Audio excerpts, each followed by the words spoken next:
Hello students, welcome to our YouTube channel Krishna tuition classes. आज हम Gauss's law की second application के बारे में पढ़ेंगे। सेकंड एप्लीकेशन हमारे पास क्या है, फील्ड इंटेंसिटी निकालनी हमें यूनिफॉर्म चार्ज स्फेरिकल सेल की वजह से। हमने यहाँ पर क्या लिया, एक स्फेरिकल सेल लिया है। इस पे क्या है, जो पॉजिटिव चार्ज है वो यूनिफॉर्म डिस्ट्रीब्यूट है इसके ऊपर, इसके सरफेस पे है ये चार्ज। अंदर क्या है, ये होलो। ये हमने क्या माना, इसका सेंटर माना है। यहाँ पर सेंटर से यहां तक की जो डिस्टेंस है हमारे पास, वो हमने क्या मानी, कैपिटल आर। इस सरफेस तक हमें यहाँ पर तीन केस निकालेंगे। हमें जो फील्ड इंटेंसिटी निकालेंगे, एक तो हम इसके स्फेरिकल सेल के बाहर निकालेंगे, एक इसके सरफेस पे निकालेंगे, एक इसके अंदर निकालेंगे। तो फर्स्ट हम क्या निकालेंगे, आउटसाइड। आउटसाइड निकालेंगे। हमें यहाँ क्या माना, एक पी पॉइंट माना इसके आउटसाइड। आज के इमेजिनरी गॉसियन सरफेस हम क्या करेंगे, बनाएंगे यहाँ पर।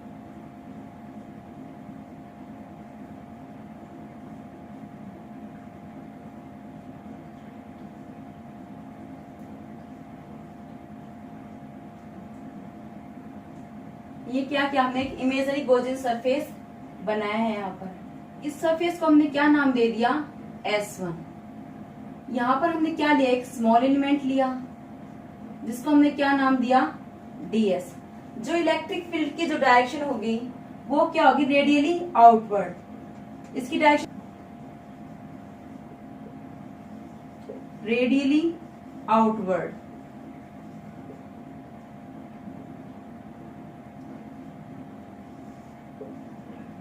इलेक्ट्रिक फील्ड की इनकी सभी साइड, यानी कि इस चारों तरफ क्या होगी, रेडियली आउटवर्ड होगी।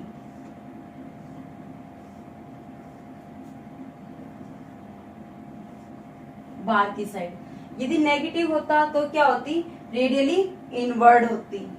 यहाँ पर जो एरिया वेक्टर है हमारे पास, उसकी डायरेक्शन क्या होगी, क्योंकि नॉर्मल टू द सरफेस होता है तो उसकी जो डायरेक्शन होगी वो भी क्या होगी, जो इलेक्ट्रिक फील्ड की डायरेक्शन है उसी साइड क्या होगी, उसकी डायरेक्शन होगी, यानी कि एन कैप। एन कैप हमारे पास क्या डिनोट कर रहा है, एरिया वेक्टर की डायरेक्शन को शो कर रहा है। यहाँ पर क्या बन गया, जो थीटा बन गया हमारे पास, वो क्या बन गया, 90 डिग्री। अब हम यहाँ पर क्या अप्लाई करेंगे, गॉस लॉ। गॉस लॉ हमारे पास क्या होता है, total electric flux is equal to 1/ε0 times total charge. जो हमने चार्ज की वैल्यू ली है वो इस सरफेस पे जो चार्ज है उसकी वैल्यू है हमारे पास। अब हम इसे ओपन करेंगे यहाँ पर, टोटल इलेक्ट्रिक फ्लक्स को, क्लोज सरफेस S1, क्योंकि हमने सरफेस लिया है, E डॉट DS, ये वेक्टर फॉर्म में हमारे पास, is equal to 1/ε0 times total charge. देखिए सरफेस पे कितना टोटल चार्ज है।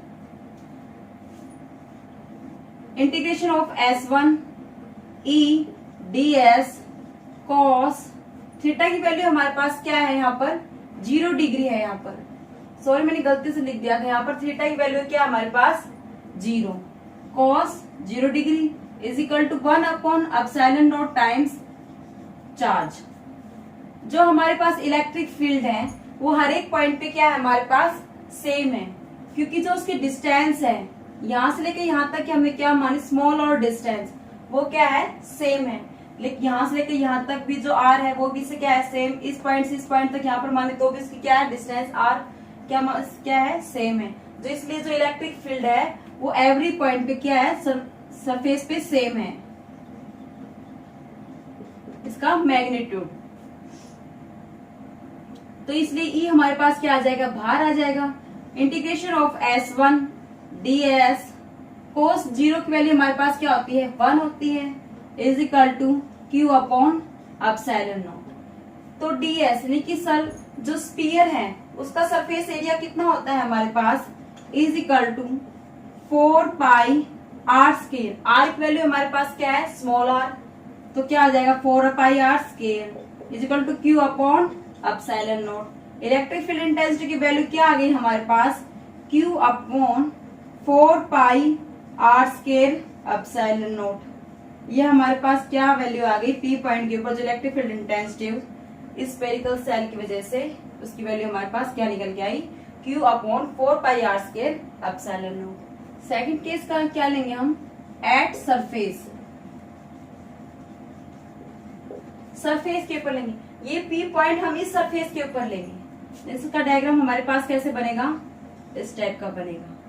ये क्या मानी हमने डिस्टेंस, उसी सेंटर हमने क्या माना O, यहां से लेके यहां तक की जो डिस्टेंस है हमारे पास वो क्या थी, कैपिटल R।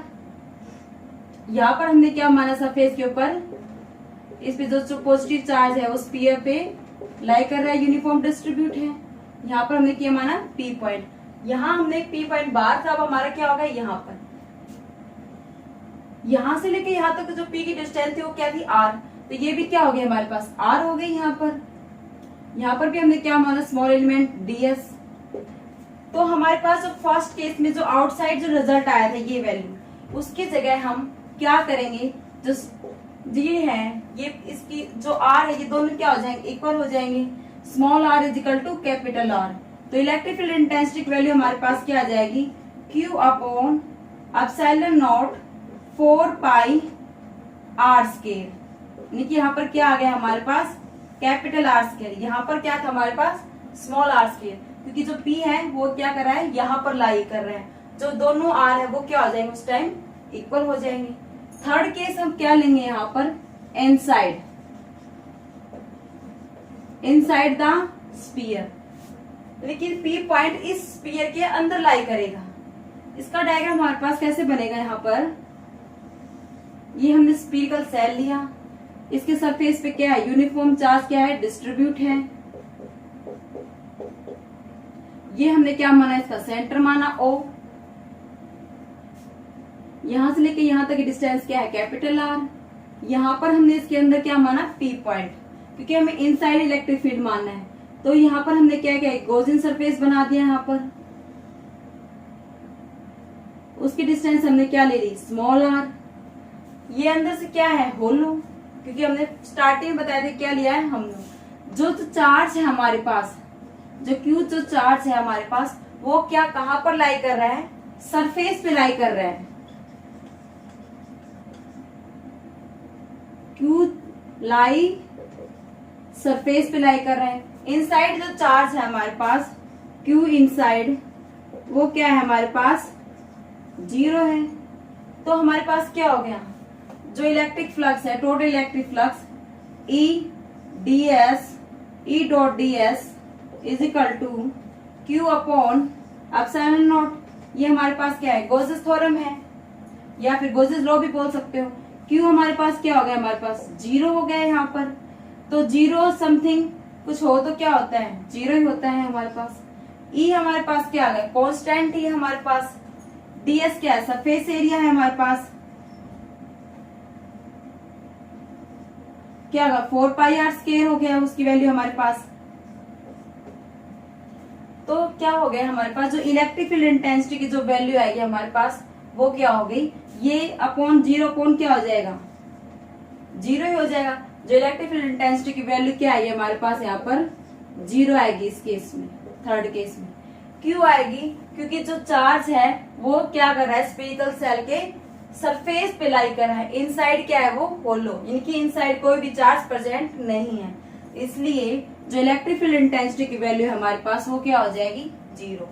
यानी कि जो चार्ज हमारे, जो इलेक्ट्रिक फील्ड इंटेंसिटी की जो वैल्यू है मैक्सिमम कहाँ होगी हमारे पास, सरफेस पे होगी, कि सेकंड केस में मैक्सिमम होगी सरफेस के ऊपर। यहाँ पर हम इनका डायग्राम, इनकी ग्राफ प्लॉट करेंगे। यहाँ पर इलेक्ट्रिक फील्ड इंटेंसिटी, यहाँ पर क्या आएगा, डिस्टेंस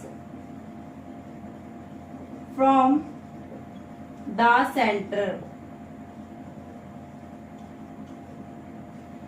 थर्ड केस में हमने क्या पढ़ा था, इन इलेक्ट्रिक फील्ड इंटेंसिटी की वैल्यू क्या है हमारे पास, 0 है।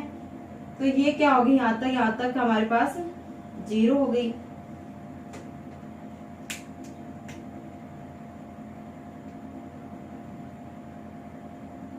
यहाँ तक सेकंड केस में हमने क्या पढ़ा था, एट सरफेस, सरफेस पे क्या थी वो, मैक्सिमम। यहां पर क्या हो गई, मैक्सिमम। देखिए small r is equal to capital R. Third case में हमने क्या पढ़ा था, ये जो फर्स्ट केस में हमने क्या पढ़ा था, आउटसाइड। ये किसका है, आउटसाइड का रिजल्ट है, आउटसाइड की इलेक्ट्रिक फील्ड डेंसिटी कि ई और आर के बीच में जो रिलेशन है हमारे पास वो क्या बन रहा है, इनवर्सली। तो कैसा बनेगा उसका ग्राफ हमारे पास, इस टाइप का बनेगा, ई इज इनवर्सली प्रोपोर्शनल 1 में आर स्केल। ये इसका क्या बना हमारे पास, ग्राफ बना।